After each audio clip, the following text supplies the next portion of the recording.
کیا آپ نے کبھی سوچا کہ اگر کوئی انسان مرنا چاہے لیکن مر نہ سکے، اگر کوئی وقت سے آزاد ہو اور وقت ہی اسے کھا رہا ہو، ایک ایسا شخص جس پر خود ایک نبی کی زبان سے لعنت برسی ہو؟ یہ کوئی افسانہ نہیں بلکہ ایک ایسا راز ہے جس نے یورپ، ایشیا، مشرق وسطیٰ اور یہاں تک کہ بر صغیر کے لوگوں کو صدیوں تک خوف میں مبتلا کیے رکھا، اور اس کا نام تھا ونڈرنگ جو، یعنی بھٹکتا ہوا یہودی۔ یہ صرف ایک شخص کی کہانی نہیں، یہ ہزاروں سالہ نفرت، عقیدے اور انسانیت کے المیے کی کہانی ہے۔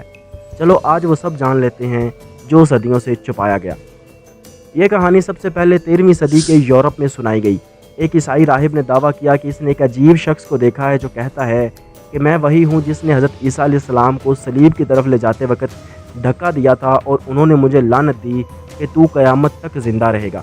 اس کے بعد جیسے کہ تاریخ نے ہانپتے ہوئے ایک راکشس کو جنم دیا، ہر ملک، ہر صدی میں ایک بھٹکتے ہوئے شخص کی باتیں ہونے لگیں۔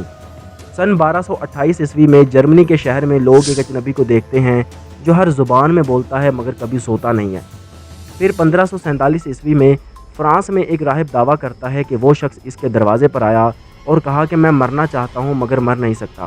پھر اسی طرح سن 1600 میں روس اور پولینڈ میں اس شخص کو ابدی مسافر کا لقب دیا گیا۔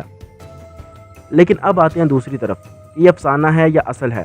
اس کہانی کے کئی ورژن ہیں۔ کارٹا فیلس تھا، کبھی کوئی اور کبھی لوگ کہتے ہیں کہ وہ خضر ہیں، مگر اسلام اس کو مکمل رد کرتا ہے۔ اسلام کہتا ہے کہ ہر نفس کو موت کا ذائقہ چکھنا ہے۔ تو سوال پیدا ہوتا ہے کہ اگر یہ سچ نہیں تو پھیلایا کیوں گیا؟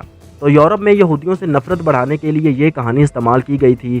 یہودی وہ قوم ہے جو نبیوں کو جھٹلاتی ہے اور ان پر لعنت آتی ہے۔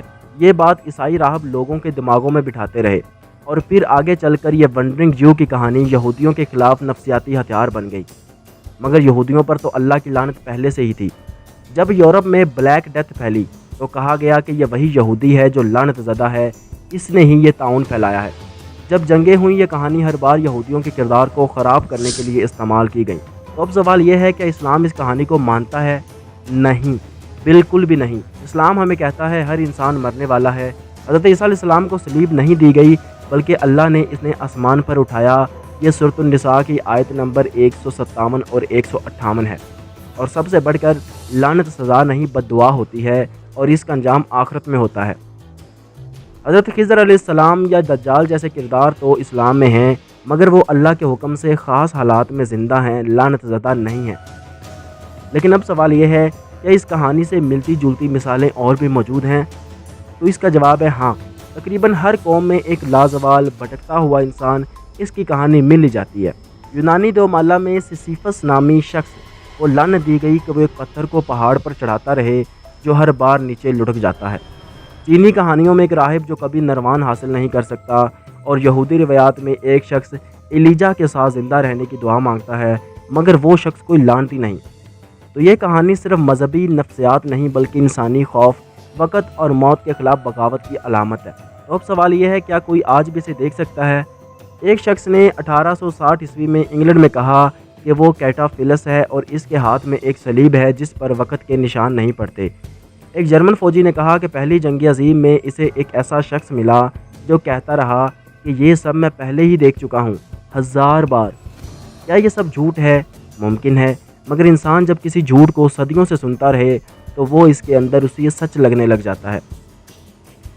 ونڈرنگ جو کی کہانی ہمیں خوف میں ڈالتی ہے، مگر اسلام ہمیں امید دیتا ہے۔ اسلام کہتا ہے کہ ہر گناہ کو معاف کر سکتا ہے اللہ، سوائے شرک کے۔